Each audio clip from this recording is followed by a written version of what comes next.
Então, é um prazer enorme apresentar a professora Elisete, que é a professora associada do departamento, que vai falar sobre doença inflamatória crônica. Pode começar, Elisete. Obrigada, Lilian. Bom dia a todos. Eu preparei uma fala assim bem eclética, né, considerando a nossa audiência, que é bastante diversificada. Espero que eu consiga passar o recado, e esse recado é assim, o objetivo é mostrar para vocês o panorama geral do que nós estamos vivendo no momento atual, né, na doença inflamatória pediátrica, né, os desafios que nós temos enfrentado, e mais do que os desafios, né, as questões que têm mudado desde que a maioria de vocês ouviu falar pela última vez, né, em doença inflamatória intestinal crônica. Então, na pediatria, eu acho que essa demografia tem mudado bastante em termos de epidemiologia e em termos de terapêutica. Então, esse é o objetivo da minha fala hoje, né?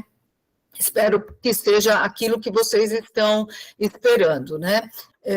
Então, como eu estava dizendo, né, em 75% dos casos de doença inflamatória intestinal, a doença se inicia na faixa etária do adulto, né?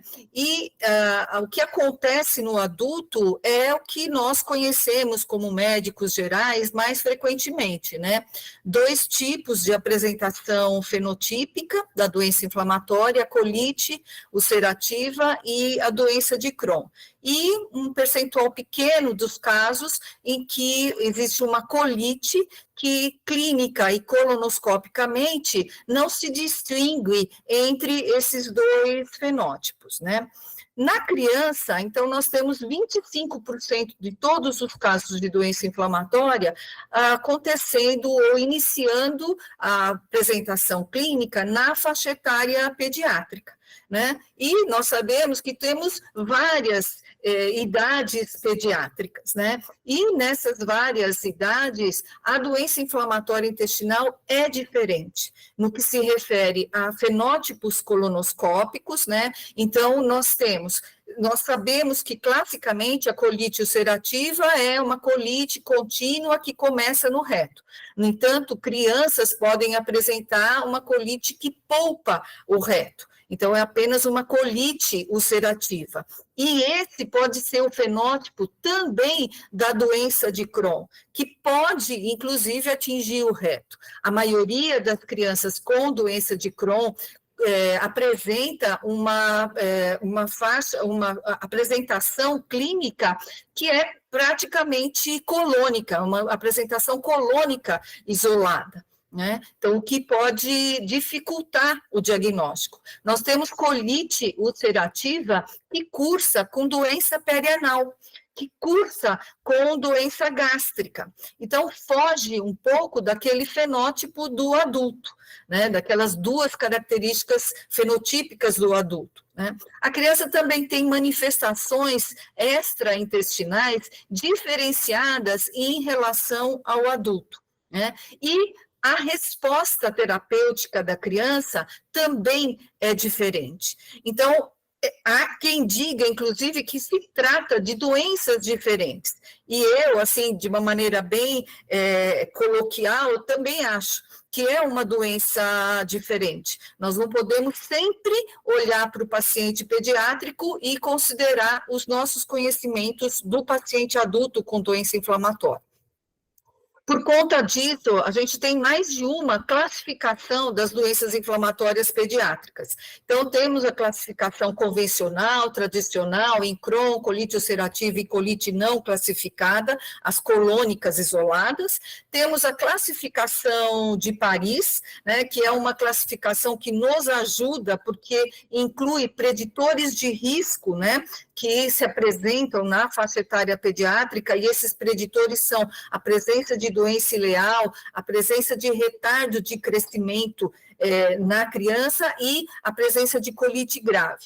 E temos uma classificação que é a mais usada nos ambulatórios, que é por conta do início da doença de acordo com a faixa etária.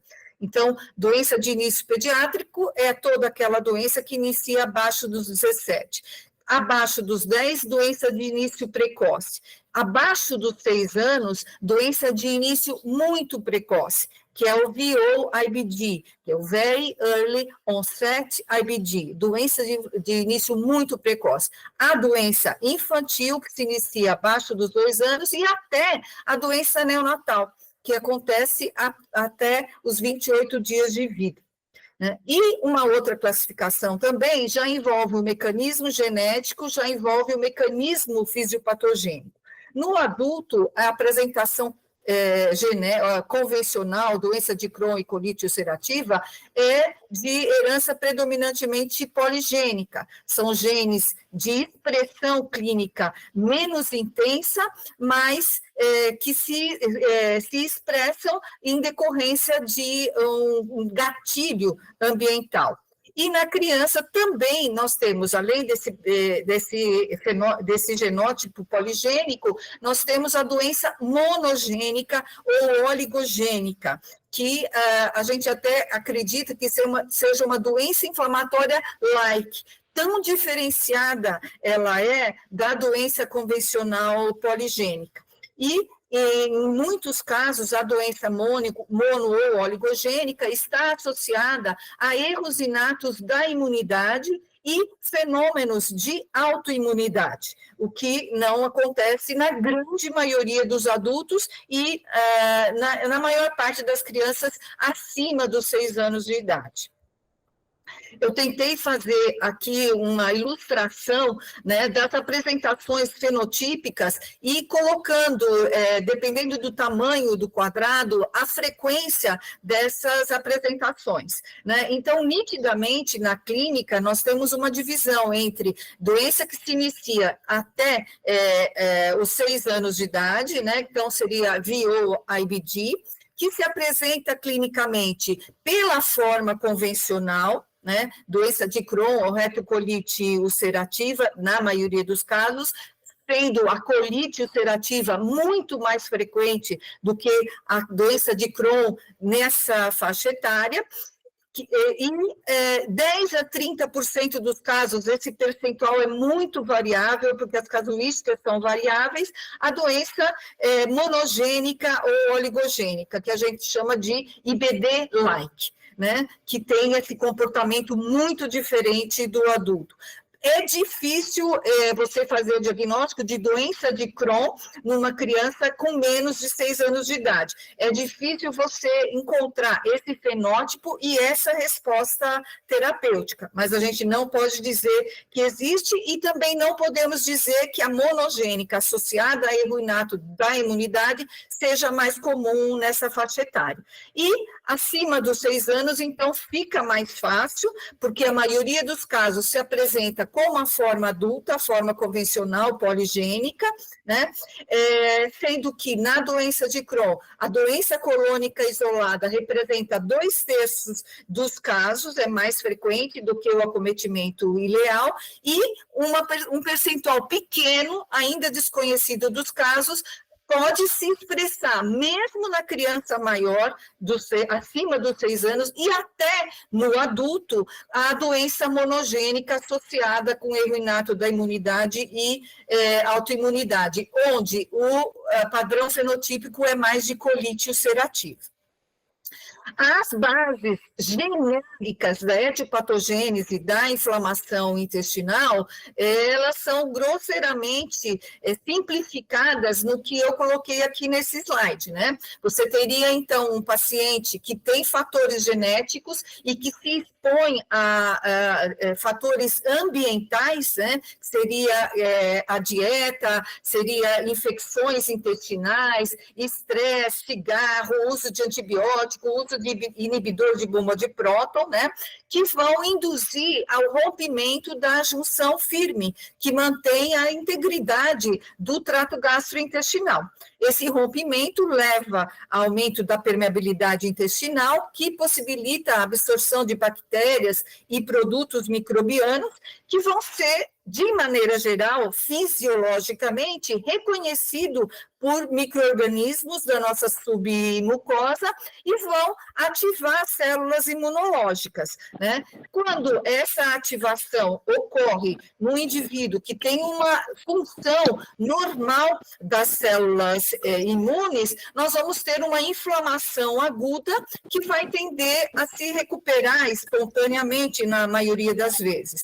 Quando essas células imunológicas apresentam alterações da função ou alteração da sua composição, nós vamos ter uma inflamação crônica. E essa inflamação crônica vai gerar necrose, vai gerar fibrose, vai gerar fístula e vai se perpetuar enquanto nós não atuarmos terapeuticamente nesse processo. Então, de uma maneira também genérica, né, os mecanismos fisiopatogênicos da doença inflamatória intestinal têm essa base, mas se diversificam de paciente para paciente, né? Então, existem pacientes que têm uma determinação genética muito forte e que a doença se expressa independentemente de fatores ambientais e que são, essa situação é mais frequente quando menor a idade do paciente e tem pacientes que têm essa imunodesregulação, mas que a imunodesregulação de causa genética não se expressa clinicamente sem que haja um gatilho ambiental.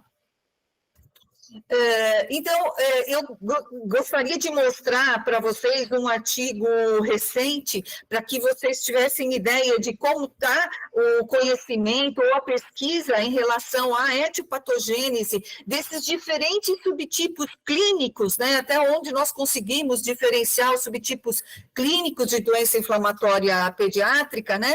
Então, esse é um artigo chinês de 2019, né, em que eles estudaram 306 crianças com diferentes apresentações fenotípicas da doença inflamatória intestinal.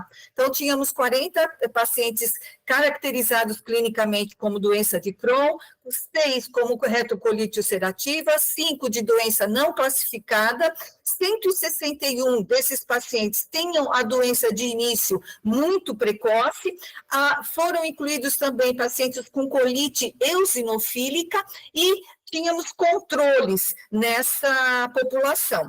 E essa população foi realizada colonoscopia, foi realizado pesquisa no tecido e no sangue para avaliar características da genômica, da transcriptômica, da proteômica, da metabolômica e das características da composição e de interação entre as células imunológicas, né? Então, é um estudo muito robusto, eu acho que é um estudo que eu sou incompetente para analisar, acho que a Adriana e o Marcos deveriam dar uma olhada, porque realmente tem muito conteúdo e muito conteúdo relacionado à investigação molecular imunológica, mas o que se verificou?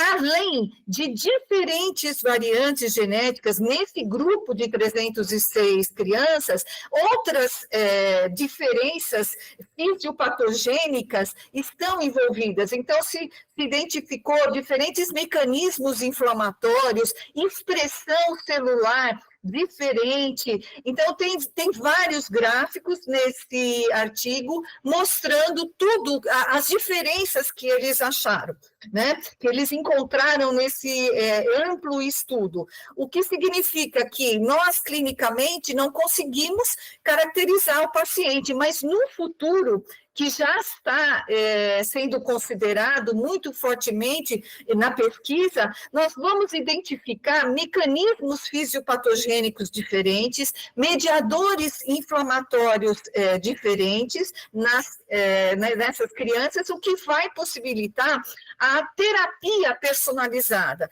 Então, você vai tratar inibindo a expressão de um determinado mediador inflamatório. Isso ainda nós não temos na clínica, mas eu acho que o caminho para o tratamento individualizado do paciente com doença inflamatória, ele é esse. E essa diversidade de mecanismos fisiopatogênicos representa, se apresenta clinicamente nas refratariedades terapêuticas que nós temos. Né? Então, nessa dificuldade que a Lilian citou, às vezes você pensa que o paciente está bem, mas o subjacente inflamatório está lá ativo. Você está dando a melhor droga disponível, mas a mãe volta dizendo, olha, ele está novamente com diarreia, está sangrando e etc. Então, esse é o panorama para o futuro, né?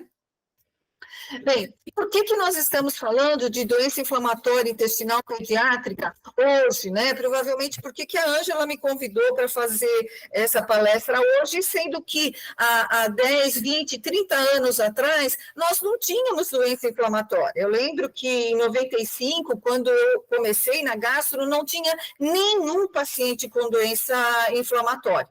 Né? Então, isso aconteceu muito intensamente, o aumento da prevalência, né, nas últimas décadas. Isso é um reflexo do que acontece no Canadá, nos Estados Unidos, na Europa, de uma maneira geral, onde os estudos epidemiológicos existem e estão mostrando essa tendência, mas existe também no Brasil.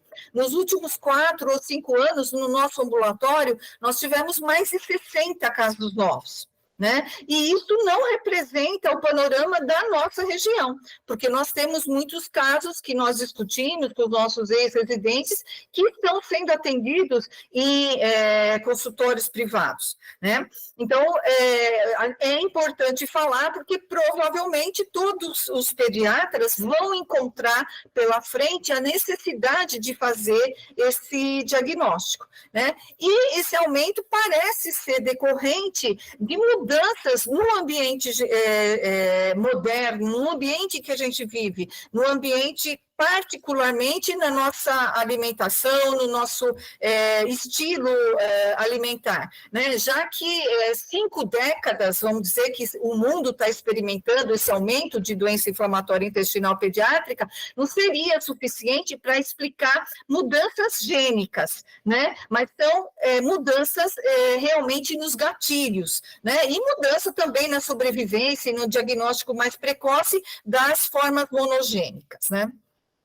Eu tenho dados de prevalência e de incidência que são mundiais, né? Nós não temos ainda dados brasileiros, nós estamos, dentro da Sociedade Brasileira de Pediatria, tentando fazer esse levantamento, mas é difícil, é um trabalho longo, demorado, requer a participação de vários centros, mas nós estamos trabalhando nisso, né? Então, eu trago dados mundiais, né? E essa é uma revisão sistemática do Gastroenterology com dados de incidência e prevalência até 2010. Então, vocês veem que os dados são particularmente dos Estados Unidos, Canadá e Europa, né, em que 7 estudos de prevalência reportaram um aumento dessas taxas, né, e 31 de 37 estudos de incidência mostraram também que o número de casos novos por ano está aumentando, né, e isso de uma maneira geral no mundo, né. Esse também é um estudo canadense em que eles verificaram uma variação no percentual de prevalência da doença inflamatória pediátrica em 5 províncias do Canadá, no período da década de 1999 a 2010, e isso foi dividido por faixa etária. Então, nesse período, o que se verificou? Que em todas as casuísticas dessas 5 províncias, em todas, praticamente todas as faixas etárias, o aumento da variação da prevalência, a variação percentual da prevalência foi positiva. né, de uma maneira geral, totalizando uma prevalência de doença inflamatória pediátrica de 4,6% ao ano, da doença de Crohn, 3,9% ao ano, e da retocolite ulcerativa pediátrica de 4,4% ao ano. Todas as casuísticas, exceto uma, não mostrou uma variação positiva na prevalência. E a maior variação positiva na prevalência, ela ocorreu no grupo de meio a 4,9 anos, né, até 5 anos de idade, e nos pacientes, quando separados em Crohn e colite ulcerativa, com colite ulcerativa. Então, epidemiologicamente, nós estamos observando o aumento do número de casos em todas as faixas etárias, mas mais concentrado até os 5 anos de idade nos pacientes com apresentação clínica de colite ulcerativa. A gente não está falando aqui de retocolite ulcerativa convencional. E esses são os fenótipos que foram encontrados também no Canadá, num outro estudo multicêntrico com pacientes canadenses, que mostra que a maioria realmente dos pacientes apresenta uma doença colônica isolada, né? Seja ele um portador de retocolite ulcerativa ou uma doença inflamatória não classificada, a doença de Crohn anal e a doença de início muito precoce, né? Sendo que a colite na criança, ela pode até se originar mais no colo esquerdo e como uma proctite, mas ela tem uma grande tendência a se estender com acometimento colônico total e se tornar uma doença de moderada a grave, na grande maioria das vezes. E o que nos traz uma dificuldade, porque os protocolos de terapia, eles se iniciam com o diagnóstico, é colite ulcerativa ou é doença de Crohn, né? Então, a maioria dos protocolos existentes começa com esse diagnóstico, e como nós temos muita doença colônica isolada, isso dificulta o estabelecimento de um protocolo de terapia, né? Então, às vezes demora, às vezes tem que mudar a terapia, né? Então, isso é uma dificuldade para quem trata esses pacientes, né? Outra informação que eu gostaria de mostrar para vocês é com relação aos sintomas da doença inflamatória pediátrica, né? Quando a Marina, a aluna da Adriana, apresentou aquela questão de uma inteligência artificial elaborando aplicativos para o diagnóstico, eu me interessei porque ainda nós temos no nosso país um atraso muito grande no diagnóstico da doença inflamatória pediátrica. E a DI, ela depende muito da precocidade do tratamento, né? Ou a evolução ao longo do tempo é melhor na criança, isso envolve crescimento e desenvolvimento puberal, mas de uma maneira geral, o indivíduo que vai lidar no resto da vida com essa doença, quanto mais cedo ele atingir a remissão, né, tanto clínica quanto colonoscópica, melhor a evolução da doença em termos de necessidade de cirurgia, em termos de número de recidivas, né? E eu quero lembrar aos alunos e aos residentes, né, aos colegas pediátricos, que a dor abdominal é um sintoma muito frequente da colite ulcerativa e predominantemente da doença de Crohn, né? Ela é um sintoma que aparece ao diagnóstico em 88% das vezes,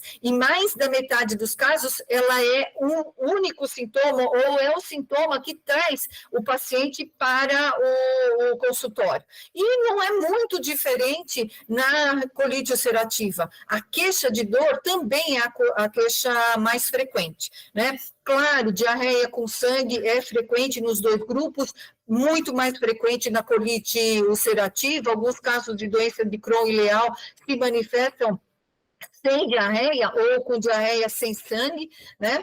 E a perda de peso. Tanto que esses dois sintomas, né, perda de peso associado à dor abdominal, é assim, tem um destaque muito grande para o diagnóstico precoce da doença inflamatória pediátrica. A gente ainda está muito aquém, mais de 2 anos de demora para fazer o diagnóstico correto de doença inflamatória, a partir do início dos sintomas.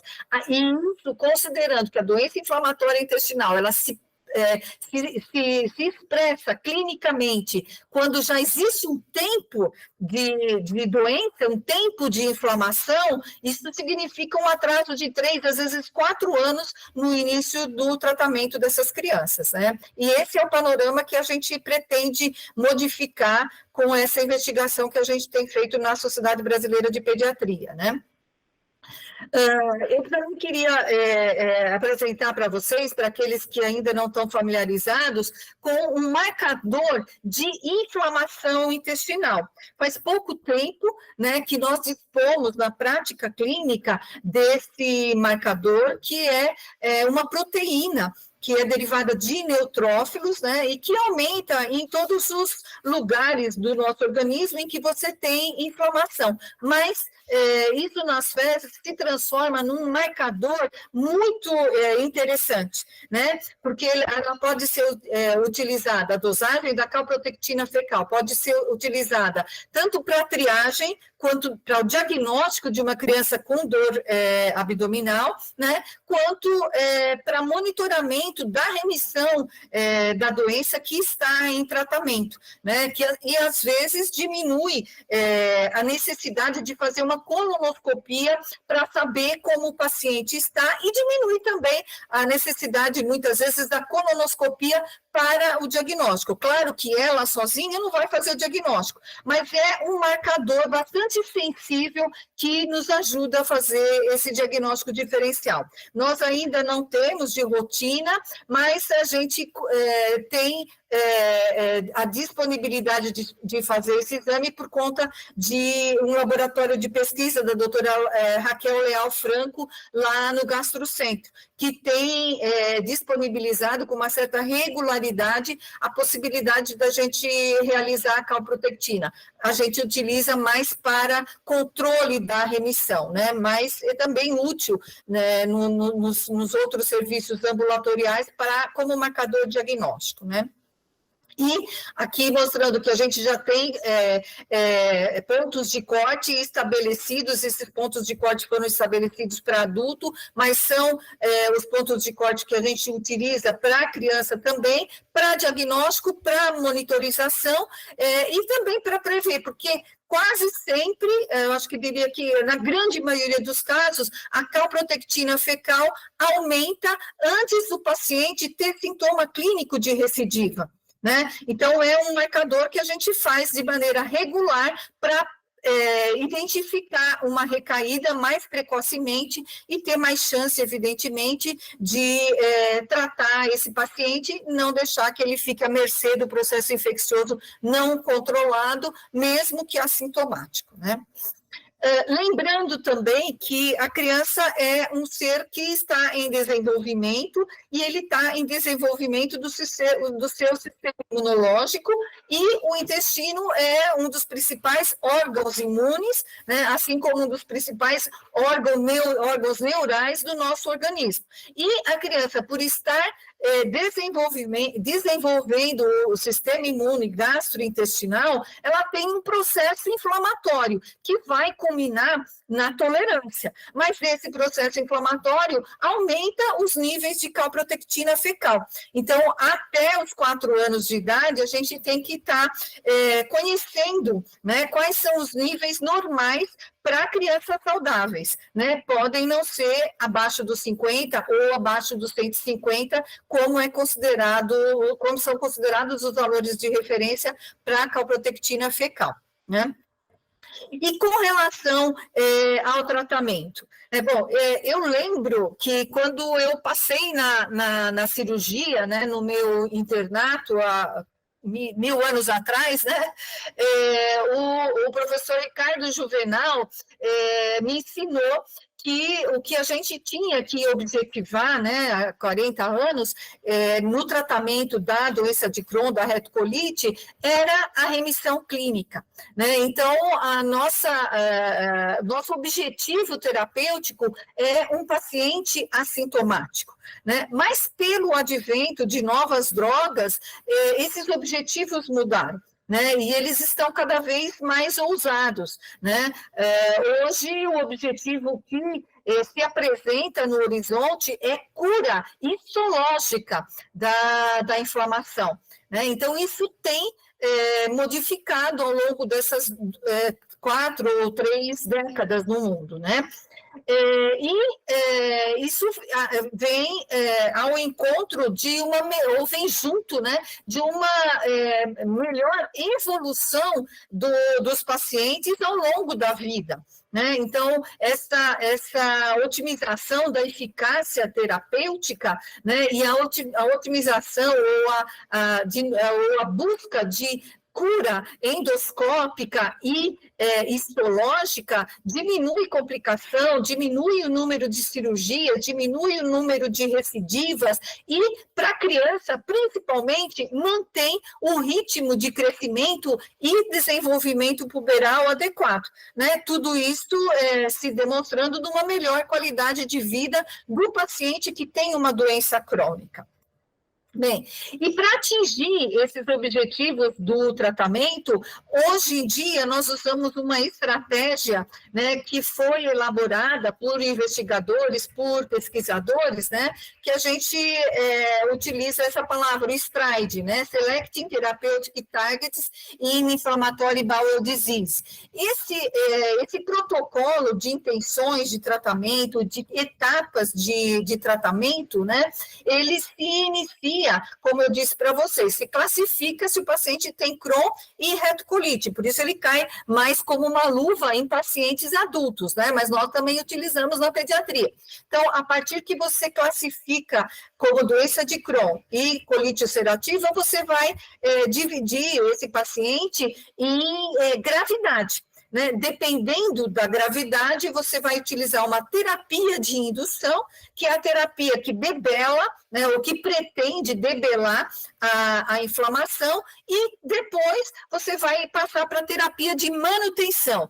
Junto da terapia de manutenção, onde o paciente tem que estar assintomático, a gente espera atingir outros alvos, além da remissão clínica, né? A remissão dos marcadores inflamatórios séricos, a PCR, o VHS, a remissão da calprotectina fecal, a cura endoscópica, a melhora da qualidade de vida, a recuperação do crescimento, do desenvolvimento puberal na criança, né? E um futuro mais ou menos possível ou não, né, a cura na doença de Crohn da inflamação transmural e na colite ulcerativa a cura histológica, que a gente vai avaliar por exames de imagem, pela colonoscopia e por todos esses marcadores que eu citei anteriormente, né? Hoje, nós estamos em 25 anos de uso dos biológicos, né, que realmente mudaram, possibilitaram essa mudança de metas de tratamento na doença inflamatória intestinal. Então, no mundo, né, e praticamente no Brasil também, há 25 anos nós usamos os anticorpos monoclonais, que são anticorpos contra mediadores inflamatórios específicos, né? E o mais tradicional, ou o primeiro desses biológicos foi o infliximab, né? Que é um anticorpo monoclonal anti-TNF. Então, que é o mediador mais comumente presente nos processos inflamatórios que se desencadeiam na doença inflamatória intestinal. né? Então, existem um pipeline de novas drogas imenso, né? Esse slide é de 2015, mas os novos pipelines são, assim, existe um número muito grande de biológicos, graças a Deus, e quanto mais a gente conhece a determinação fisiopatogênica, genética e molecular, mais biológicos vão surgir, né, para tratar de maneira mais eficaz e mais pontual esses pacientes. Todos melhoram com corticoide? Sim, todos melhoram com corticoide, ou a grande maioria melhora com corticoide, mas não é esse o nosso objetivo, né? O nosso objetivo é fazer um tratamento personalizado, um tratamento com menor efeito colateral, com menor imunossupressão. Então, para a doença de Crohn, a gente tem essa orientação, né, da ESPGHAN, que é a Sociedade Europeia de Gastroenterologia Pediátrica e Nutrição, e da Organização Europeia de Colite e Doença de Crohn, que faz com que sugere que nós estabeleçamos a terapia de indução a partir do risco identificado ao diagnóstico, né? Então, dependendo do risco, você pode começar diretamente com biológico, né? Então, a criança que tem uma doença fistulizante, que já tem estenose, que tem uma doença colônica com úlceras profundas, que tem doença perianal, já é candidata para iniciar imediatamente com biológico, e a criança que tem uma doença inflamatória não estenosante, não fistulizante, pode começar com terapia enteral exclusiva, corticoide, e se não tiver, dependendo da faixa etária, do tempo de desenvolvimento puberal, do momento de estadio do desenvolvimento puberal, você pode também considerar o início com o anti-TNF. Então, esse é o protocolo, me perdoem o slide, eu sei que está fraquinho, né? Mas esse é o protocolo que faz com que nós tenhamos quase que uma receita, né? Para que tipo de terapia a gente vai usar em decorrência do quadro clínico, da gravidade do quadro clínico. E eu quero chamar a atenção que a gente pode induzir a remissão clínica e colonoscópica do paciente pediátrico com doença de Crohn do tipo inflamatória, usando apenas terapia enteral exclusiva. Então, nós já tivemos essa experiência, não é fácil, requer uma grande colaboração do paciente, mas na maioria das vezes, a gente admitiu o paciente para fazer esse tratamento internado, então ele utiliza a terapia enteral, dieta enteral exclusiva, na maioria das vezes por sonda nasogástrica, por conta da palatabilidade, e isso em 6 semanas induz a remissão da doença. E é muito bem indicado para pacientes com fenótipo inflamatório e que estão na idade, ou que estão muito desnutridos, né? Que são muito desnutridos, em que você, simultaneamente, a indução da remissão consegue uma brilhante recuperação do estado nutricional desse paciente. Não é fácil, adulto não reconhece isso como no arsenal terapêutico da doença inflamatória,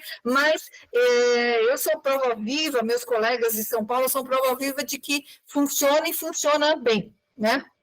Atualmente, por conta da dificuldade de adesão a uma dieta enteral exclusiva por 6 semanas, existem outros protocolos que se baseiam no uso de dieta enteral associada a uma dieta de exclusão, em que você tem algumas semanas de terapêutica e que nessas semanas você exclui particularmente gordura, totalmente os alimentos ultraprocessados da dieta, e os percentuais de remissão, tanto clínicos como séricos, de inflamatórios séricos, são semelhantes. Então, hoje em dia, a dieta enteral exclusiva já está sendo substituída por uma dieta de exclusão mais dieta enteral, a partir desse estudo israelense. E isso é mais fácil de aderir e tem eficácia semelhante, né? Só na doença de Crohn com fenótipo inflamatório. Na retocolite ulcerativa, não há dados de evidência terapêutica da dieta enteral exclusiva. Aqui mostrando, né, a importância do início precoce do tratamento na doença de Crohn, né? Então, o início precoce e o início correto, né? Então, pacientes que tinham um estadio puberal mais avançado, quando começaram o biológico, não chegaram a atingir ou atingiram um crescimento final, um crescimento puberal muito mais aquém do seu alvo genético do que pacientes que precocemente, no seu estádio de desenvolvimento puberal, iniciaram com o biológico. Né? Então, aí a importância de iniciar a terapia correta e o mais precoce possível, né?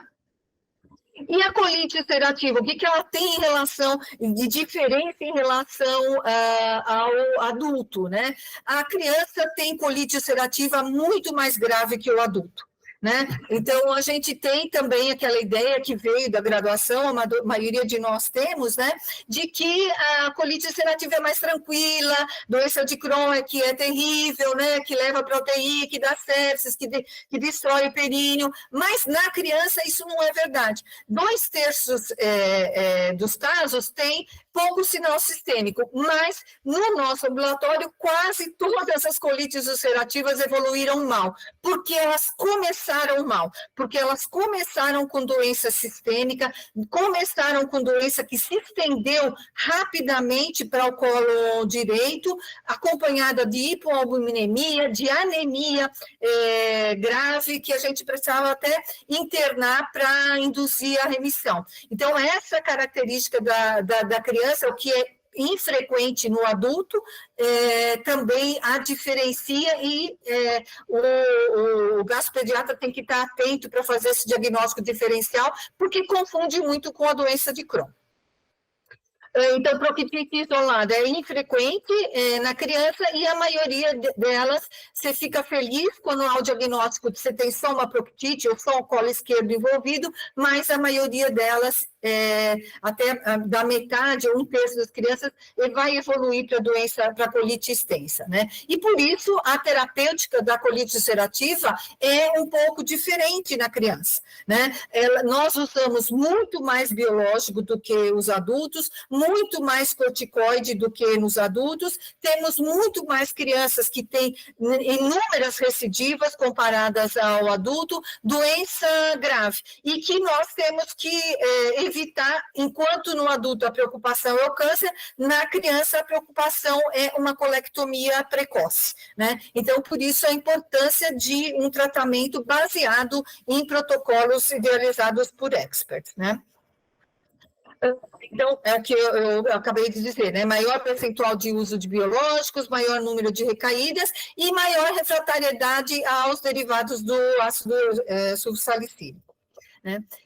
A doença de início precoce. Então, assim, a grande preocupação, ou a grande dificuldade, né, como se tudo que eu disse agora fosse fácil, mas é a doença de início muito precoce, a criança que inicia com menos de 6 anos a apresentação clínica da doença inflamatória intestinal, né? Então, é uma doença que tem maiores índices de refratariedade terapêutica, taxas mais baixas de remissão clínica, né?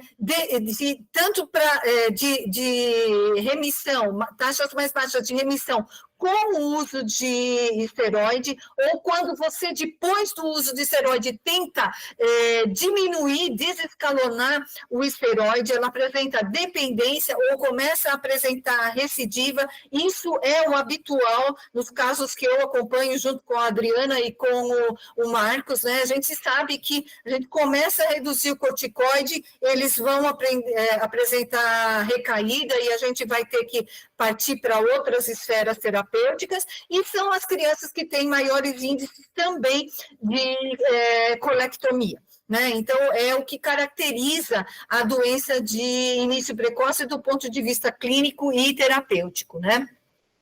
E, como eu disse, assim, 20% a 30%, com uma alta variabilidade entre as casuísticas, apresentam erros inatos da imunidade, né? Então, aí que a gente faz uma parceria sensacional com a imunologia pediátrica, né? Então, nós começamos nessas crianças com abaixo de 6 anos, todas, né, passam por uma triagem imunológica mínima, né? Então, aí a gente vai fazer pesquisa de complemento, resposta a vacinais, vamos fazer hemograma, a Adriana vai fazer imunofenotipagem, vamos dosar imunoglobulina até o exoma. Né? No mundo ideal é 100% dessas crianças terem o exoma, porque a partir do exoma você vai identificar pela literatura a possibilidade de tratar essas crianças com agentes farmacológicos mais específicos para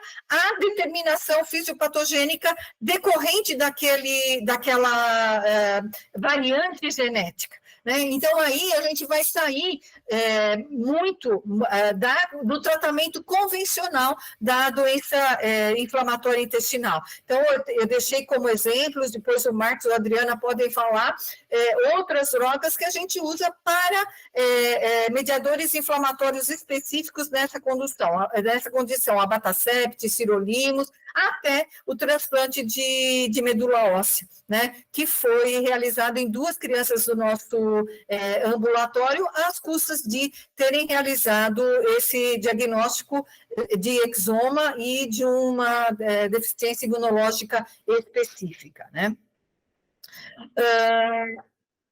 Esse é um outro grande problema que a gente tem no tratamento da doença inflamatória intestinal, que é a formação de anticorpo antibiológico. Os biológicos, eles são proteínas, né? Então, nem todas as crianças respondem ao anti-TNF, porque o anti-TNF não é o mediador que promove a inflamação, e muitas crianças, de 60% a 70% dos casos, vão produzir anticorpo antidroga.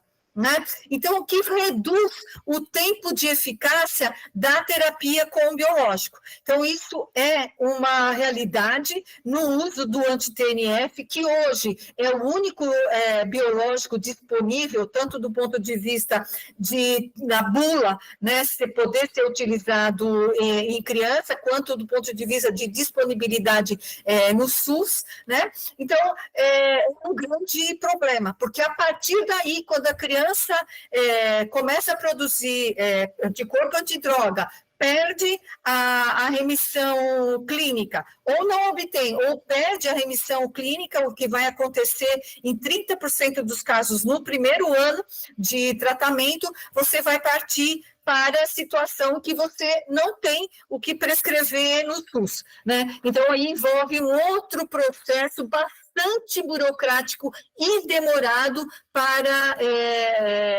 conseguir outras terapias, outros biológicos que sejam mais específicos para cada caso, né? E hoje nós utilizamos em pediatria, hoje e no mundo, né, esses novos biológicos que ainda são off-label, né, não estão na bula, porque todos os ensaios clínicos são feitos em pacientes adultos, agora que está começando a fazer ensaio clínico com adolescente, né? Mas o laboratório não vai, vocês sabem qual é as questões éticas de realizar ensaio clínico em pacientes pediátricos, né? Então, o que nós temos são alguns estudos observacionais que usaram outras drogas, que nós temos usado também, essas 3, mas, como eu disse, com todas essas dificuldades, né? Mas com boa experiência, porque a gente vai tentando, às cegas, identificar qual é o mediador inflamatório de cada criança, né? E assim, eu termino mostrando esse panorama geral para vocês. Espero que eu tenha contribuído nesse conhecimento e estou aqui à disposição para, se quiserem discutir. Eu gostei que a Adriana veio e o Marcos também, eles podem falar, porque eles estão trabalhando bastante junto comigo nessas crianças de início precoce, que é a nossa população mais frequente. Desses 80, 90 casos novos, acho que 60% são de crianças abaixo dos 6 anos de idade. E, para isso, eu preciso muito do imunologista junto. Obrigado, gente, pela atenção. Obrigada, Lisete. Deu para ter um entendimento, não apenas da doença, mas também da complexidade e da gravidade dela, e o quanto que evoluiu tudo isso, né, nos últimos anos, e o quanto que realmente é um desafio essa doença.